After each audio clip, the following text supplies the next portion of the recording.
through fire and steel. Imagine the icy heights, -50 degrees behind a thin skin of metal. The roar of 4 engines merging into a deafening symphony. All around the bursts of anti-aircraft shells, black clouds of shrapnel trying to tear your plane to pieces. And then the whistle and tracer lines of German fighters biting into the wings and fuselage. You are the crew of a B-17 flying fortress.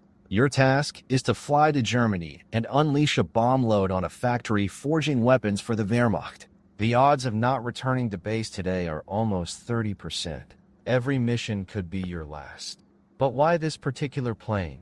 Why did it become a legend?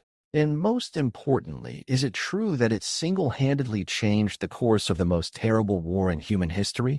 Today, we won't just talk about an aircraft. We will take it apart, screw by screw, delve into the most hidden corners of its design, and look at the war through the eyes of its creators and pilots. We will conduct an economic analysis that will show why bombing was more cost-effective than thousands of tanks. This will be a long, detailed, and, I hope, captivating journey. Fasten your seatbelts. We are taking off. Forgotten truths and inconvenient allies. 2 truths of 1 war. Nowadays, the moment you start talking about World War II, you immediately find yourself on a minefield of historical politics. It's like 2 parallel worlds. Across the ocean, in American textbooks and Hollywood blockbusters, the role of the USA is often presented as decisive in the European theater. The Normandy landings, the Battle of the Bulge that, they say, was the turning point. At the same time, the titanic, bloody battle on the Eastern Front, where the fate of the whole world was decided, is somehow forgotten. Forgotten is the fact that it was the Soviet Union that tied down and ground down the lion's share of the Wehrmacht, suffering unimaginable, to this day not fully comprehended, losses. But there is another side to the coin. In modern Russia, in the heat of patriotic revival, there is often an effort to forget something else. To forget that by 1944, the Allies, primarily the USA and Great Britain, through their strategic bombing campaign, had essentially paralyzed the entire German industry's operations. They turned factories into ruins, cut railway arteries, and deprived the Wehrmacht of fuel. And this wasn't just help, it was a separate, incredibly cruel and effective war, which in the end allowed the USSR to put a final stop to the conflict in May 1945. Without this second front in the air, the war on the ground could have dragged on for another year, or even 2, and the death toll would have risen by millions. So where is the truth? The truth, as always, lies in the middle. Victory was forged by everyone. And to deny the contribution of any side is to betray the memory of those who died in infantry attacks near Stalingrad and those who froze in unpressurized cabins over Berlin. War is not just a bayonet. It's an assembly line. And here we come to the main point. Undoubtedly, the main weapon of the United States during World War II was not just tanks or ships. The main weapon was brains. A systemic engineering managerial approach. The Americans, from 1941, conducted a real hunt, a mass recruitment of top managers from the largest civilian corporations: General Motors, Ford, General Electric. They weren't thrown into the trenches. They were thrown into the offices of the Pentagon headquarters. Their experience and knowledge in logistics, production, and strategic planning became a weapon of mass destruction. While some were counting rifles, these people were counting tons of steel, liters of gasoline, man-hours. They understood. To defeat a powerful enemy, you must deprive it of the ability to wage war. You must bomb the factory where tanks are made. You must burn down the oil refinery that produces fuel. You must destroy the ball-bearing plant, without which not a single truck will move, not a single plane will take off. And so, the tool, the very hammer with which this strategy was brought to life, became the B-17 Flying Fortress bomber, an aircraft produced in an unthinkable, fantastic quantity of 12,726 units. Each of these units is a story, 10 human fates, risking everything for a common goal. The birth of a legend. From blueprint to the skies. A request from the future. The story of the fortress began not after Pearl Harbor, but much earlier in 1934. The world didn't yet smell of gunpowder, but smart minds in the Pentagon already understood. The era of U.S. isolation was over. To demonstrate influence worldwide, to protect its interest on the other side of the planet, they desperately needed a long-range, heavy, multi-engine bomber, an aircraft that could fly anywhere and carry a deadly load. The creation process stretched over 5 long years. Engineers at Boeing wrestled with every component. This wasn't just an assembly of iron, it was the birth of a new concept. Initially, the plane wasn't even called a fortress. A journalist who saw it, armed with 5 machine guns, exclaimed in amazement, "It's a flying fortress." The name stuck for good. And so, finally, on January 31, 1939, the U.S. Air Force received its first flying fortress. The world stood on the brink of catastrophe. To compare or not, the Soviet perspective. Here, an important digression is needed. The early series B-17 was, in essence, a contemporary and analog of the Soviet P-8 bomber. Both were giants, both 4-engined, both the pride of their air forces. But their fates turned out to be radically different. Why? It all comes down to doctrine.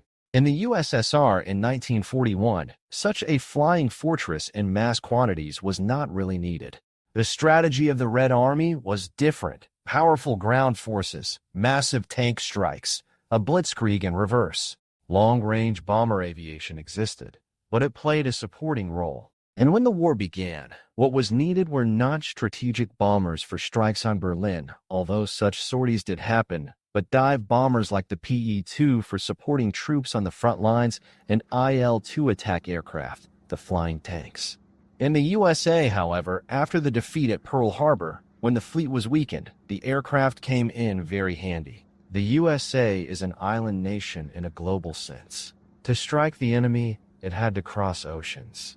And the concept of a long-range bomber received stunning development, evolving into the legendary B-29, which dropped atomic bombs, and the eternal B-52, which still serves today, outliving several generations of pilots. The B-17 was their great-grandfather, the pioneer. The anatomy of the fortress. Why was it so good? A heart of steel and fire. The B-17 was good. Good at everything. It was created not for beauty, but for victory. Let's start with the heart, the engines. These were 9-cylinder radial right R1820 Cyclone engines with turbochargers. What does that mean in simple terms? Imagine a car. At high altitude where the air is thin, the engine suffocates. It lacks oxygen for combustion. The turbocharger solved this problem. It forced air into the cylinders, allowing the engine to breathe deeply even at an altitude of 8 kilometers. This provided 2 phenomenal advantages. High-altitude performance. The B-17 could fly where most German anti-aircraft guns, except the very largest, simply couldn't reach. Fuel efficiency. At altitude, the plane encountered less air resistance and spent less fuel, which is critical for long-range flights. These engines produced from 850 to 1,200 horsepower and were designed for a huge service life from 700 hours and above. For wartime, this was unprecedented reliability. Pilots knew, even if 1 or even 2 engines failed, there was a chance to make it home. The cargo of death. As for the bomb load, here the fortress was a real heavyweight. It could carry up to 8 tons of aerial bombs, although the standard load for preserving range was about 4.5 tons. These aren't just numbers. Imagine, one plane carries a load equal in power to the salvo of an entire artillery regiment, and there were hundreds of them in a single mission. This allowed the flying fortresses to carry out both precision strikes on specific factories with large bombs and the famous carpet bombings, when a deadly rain was poured from altitude onto entire city blocks. In the later stages of the war, the bomb load was supplemented with special devices, for example, anti-ship bombs with radar guidance, which turned the fortress into a hunter of ships as well. The brains of the fortress, a secret weapon costing $1.5 billion. And now for the most interesting part. What was magnificent was not just the iron, but the brains of the aircraft. Here we come to one of the most secret and expensive U.S. projects, which in terms of secrecy was second only to the Manhattan Project, the creation of the atomic bomb. I'm talking about the Norden bomb sight. This wasn't just a piece of optical glass. It was a mechanical analog computer, synchronous, gyro-stabilized. In simple terms, the navigator entered data on speed, altitude, and wind. The site itself calculated the correction and dropped the bombs at the right moment. In theory, from an altitude of 6 kilometers and at a speed of 500 kilometers per hour, it could place a bomb within a circle 30 meters in diameter. Incredible accuracy for those years. But for this accuracy, they paid an insane price. The development and production of the Norden bomb sight cost the U.S. government an unthinkable sum for those times $1.5 billion. To understand the scale, in 1943, the cost of one Essex-class aircraft carrier was from $68 to $78 million. It turns out that with the money spent on the sites, they could have built an entire fleet of 20 aircraft carriers. That's how much the USA valued precision. This same site copied from captured B-29s, which in turn were an evolution of the B-17, was introduced into the first Soviet strategic bomber, the Tu-4, where it received the designation OPB-4S and was an unimaginable secret behind Seven Seals. There were other technological marvels. The C-1 autopilot, which in release mode allowed the navigator to directly control the plane, making it an ideally stable platform for bombing. Or the APS-15 Mickey radar sight, which allowed seeing the target through thick clouds, which was an invaluable quality for European weather. Needles for defense, 13 machine guns. The defensive armament is worth a long discussion. The Fortress didn't get its name for nothing. In the most mass-produced modification, the B-17G, it had 13 large-caliber machine guns of 12.7 millimeters. They were located in the nose, top, bottom, tail, and side positions. The crew of 10 men were not just passengers. They were a single living organism, where everyone fired back at attacking fighters.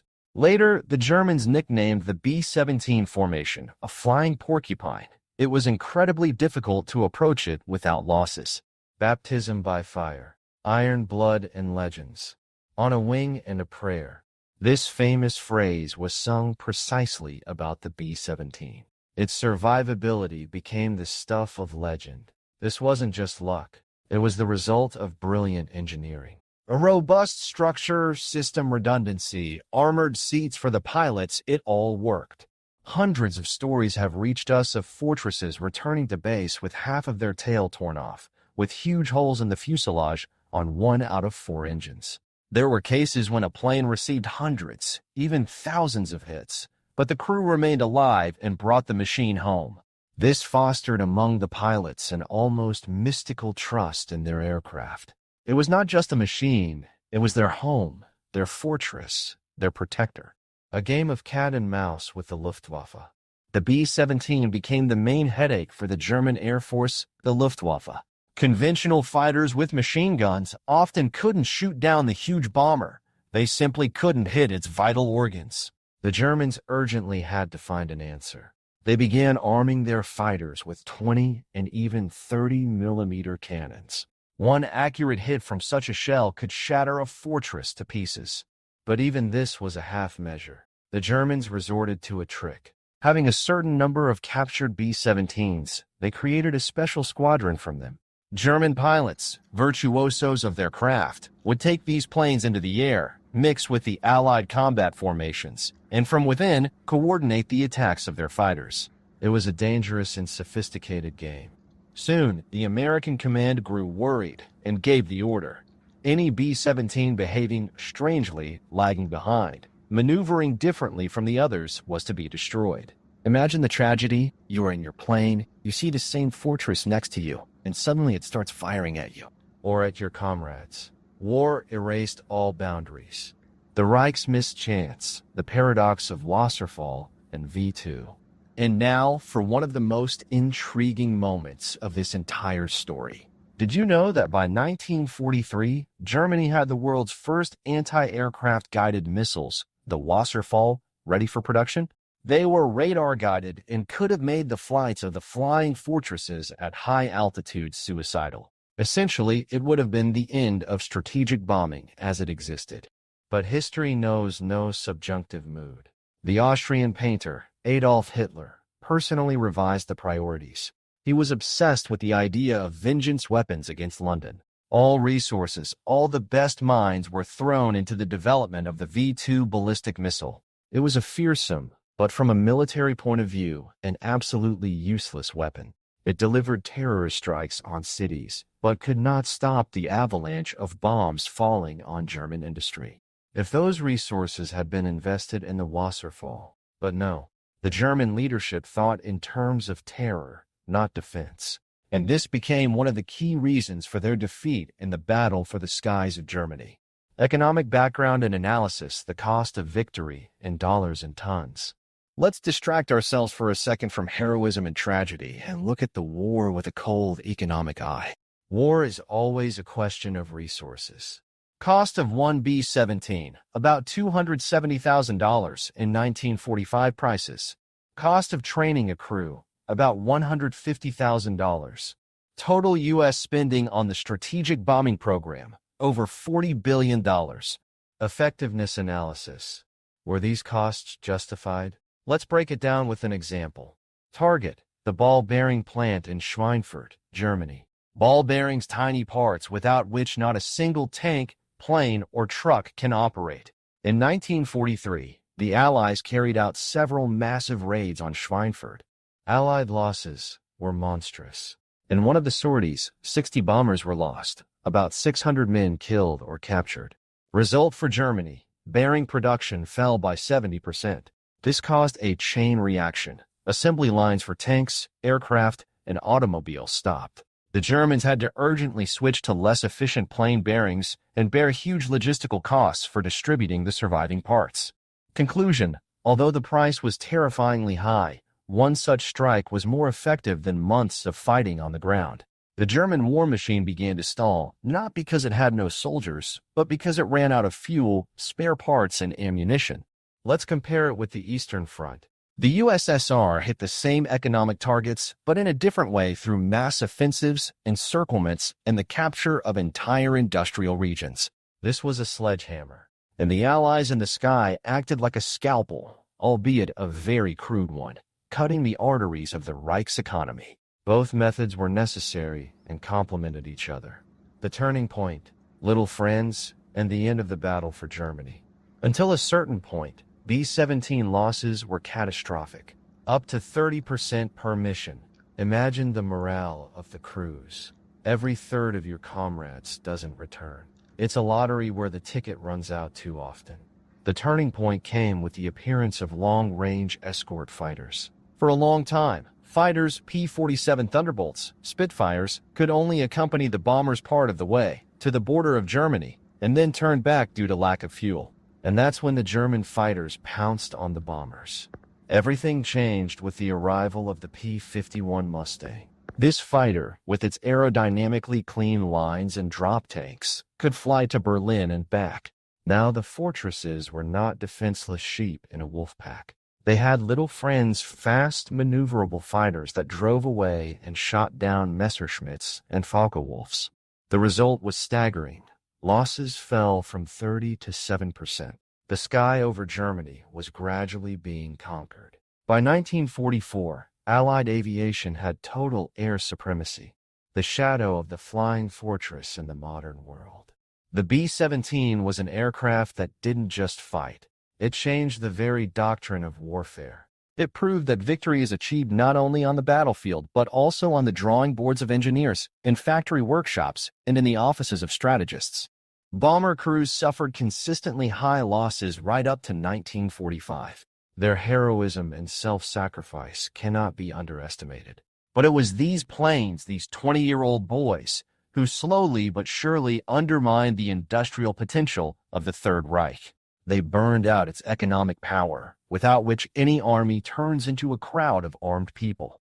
The Flying Fortress became a bridge between the wars of the past, one with bayonet charges, and the wars of the future, one with high technology, precision strikes, and total control of space. It was not perfect. Its application was monstrously cruel. Remember Dresden. But it was a tool of its era, and this tool worked. The next time you see a modern fighter jet in the sky or hear about a missile strike, remember the B-17. Remember, 10 guys in an aluminum box, flying through hell so that their children would never know what war is. So, our saga about the flying fortress has come to an end. I hope it made you think. What do you think? Were the strategic bombings justified by their monstrous cost? Who, in your opinion, made the decisive contribution to the victory? We are waiting for your most heated, reasoned, and emotional comments. And of course, don't forget to subscribe to the channel and like the video. Your activity is a signal to YouTube that such deep topics are needed by people. We have many more untold stories ahead. Stay with us.